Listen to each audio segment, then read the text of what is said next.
Hi friends, my name is Todd Epps and I am the Urbana 18 Choir Coordinator. I am the guy who's been sending you all sorts of emails over the last few days.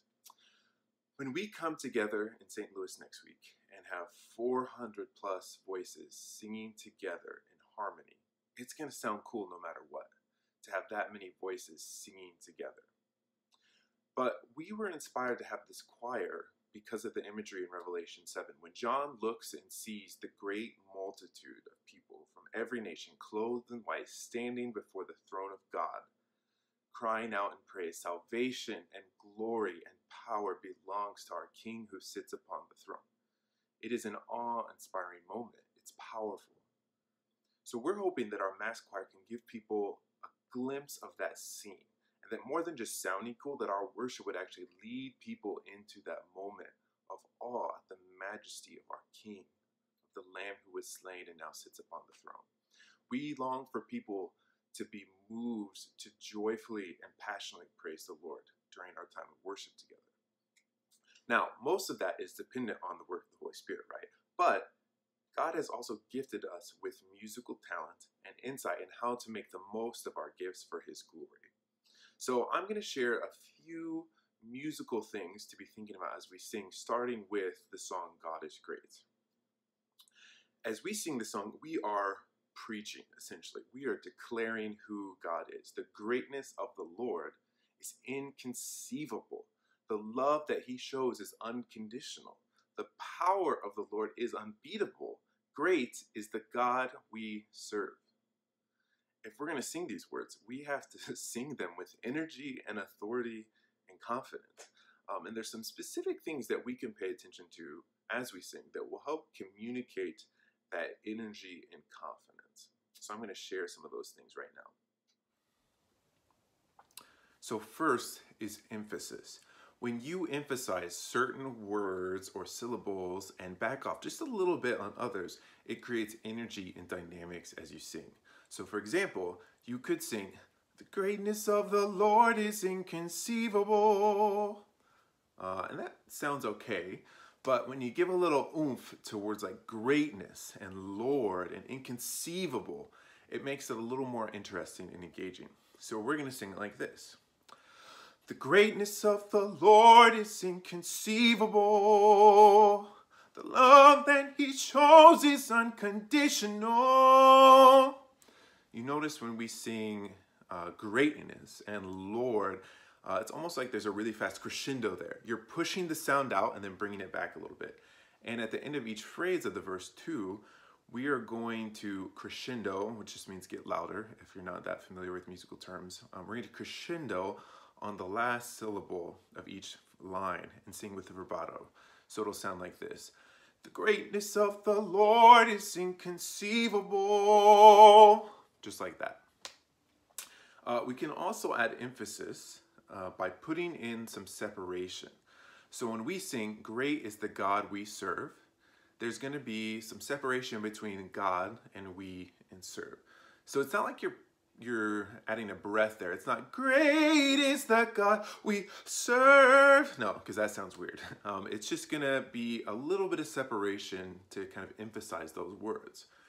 Great is the God we serve. So it's just kind of like a little bit of a lift instead of singing it legato. And you also notice there's a crescendo on serve, like the end of every other phrase. So the wrong way. Great is the God we serve. Too legato. We want it to sound like this. Great is the God we serve. Going on to the chorus. God is great. Ba-da, ba-da, and greatly to be praised. God is great, ba-da, ba-da, and greatly to be praised. So you're kind of punching those notes a little bit, kind of accenting them instead of singing it very smoothly. When we sing this song together, our goal is not to sound pretty. We want to sound confident so that people actually believe what we're singing. That's very characteristic of gospel style singing. You sing with power, you sing with authority. So it's not about sounding nice and pretty, it's about sounding strong together. So all of these elements, emphasizing certain words, crescendoing on the right syllables, paying attention to where we have vibrato, separating certain words, all of these elements help create energy in our singing. So I'm going to sing through the verse now and the chorus together to demonstrate all of these things kind of together. And as you rehearse, I would encourage you to match what I'm doing as you sing. Obviously, I'm singing the tenor part, so if you are an alto or soprano, sing those parts, but you can still kind of hear the sound of how it's supposed to go. So here we go. 1, 2, 3, 4. The greatness of the Lord is inconceivable. The love that he shows is unconditional. The power of the Lord is unbeatable. Great is the God we serve. God is great, and greatly to be praised. God is great, and greatly to be praised. Another important thing that will help us sing with energy is breathing well. Singing with power requires a lot of breath support, and to have good breath support, you have to breathe well and at the right spots. So for God is great, it's pretty simple. With the verse, we will always breathe on beat 4, and you want to make sure that it is a good breath. If you imagine like you have an inner tube around your chest, your midsection, when you breathe in, it's like that your diaphragm should expand and that inner tube expands to create more space right here so that you have space for that air to come in to be able to sing with, to be able to sing each phrase with. So it'll be like this. 1, 2, 3. The greatness of the Lord is inconceivable. The love that he shows is unconditional. And so on, like that. Always breathing on beat 4. On the chorus, we will breathe on beat 2, heading into each phrase. So that would be like this. God is great. 2, 3, 4, 1. And greatly to be praised. God is great. 2, 3, 4, 1. And greatly to be praised. The last thing to pay attention to as you rehearse are cutoffs. And cutoffs are when we stop singing at the ends of phrases. And that's usually how you can tell a great choir from a sloppy one if everyone is cutting off at different places. Then it just sounds kind of muddled, doesn't sound as clean or crisp or powerful. So on the verse, for God is great, we will cut off the first 3 lines on beat 4. And the last line we'll cut off on beat 2. So I'll demonstrate right now, giving you a hand cue for the cutoff. Hand cue like this. When I do that, that means cut off. So it'll sound like this. 1, 2, 3. The greatness of the Lord is inconceivable. The love that he shows is unconditional. The power of the Lord is unbeatable. Great is the God we serve. Just like that. On the chorus, we sing God is great, and we cut off immediately on 2.